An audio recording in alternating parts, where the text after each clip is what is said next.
Hello, Victory's Concepts here, and today I want to talk about when you're just one person, doing things alone feel crazy. Like, let's say you're a developer, right? You got all these visuals in your game, and a lot of people overlook this, which is why I want to talk about it. I want to talk about this topic because it's highly overlooked. A lot of videos on this channel are overlooked, and a lot of topics that I speak about are very overlooked, so I'm going to talk about it. So basically, when I see a solo developer, I'm like, dang, he really did this all by himself? And all I can think in my head is just like, dang, how long did this take? Did he ever get burned out at any point? Because I'm friends with a lot of developers, and all I think is just like, if one person did this, did they ever hit a roadblock? How did they get this advanced? How did they manage to do this in like 5 minutes? How did they manage to do this in 12 minutes?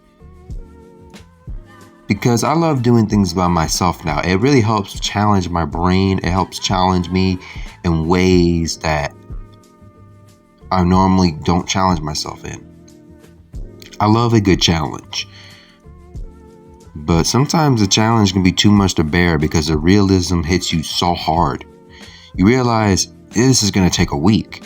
This is going to take a long time to put together. And anytime I see anybody make anything by themselves and put in all that hard work, I'm like, dang, you really have to go through all this hard work by yourself.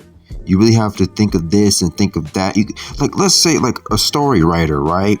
Because there used to be, no AI or no internet to help. Because back then there was like, there's 2000s, there's 90s cartoons, like, Nickelodeon, Cartoon Network, and all the writers that worked on those shows, or anyone who writes any show, if it's just like one person or just comic book writer, story writer, whoever it is, how do you come up with that much information by yourself? How do you store that much info like by yourself? Because as one person, it's daunting for me, and I feel like the whole world is on my shoulders, especially since I have been working on a game with my friend for a while, and I have been working on some levels by myself,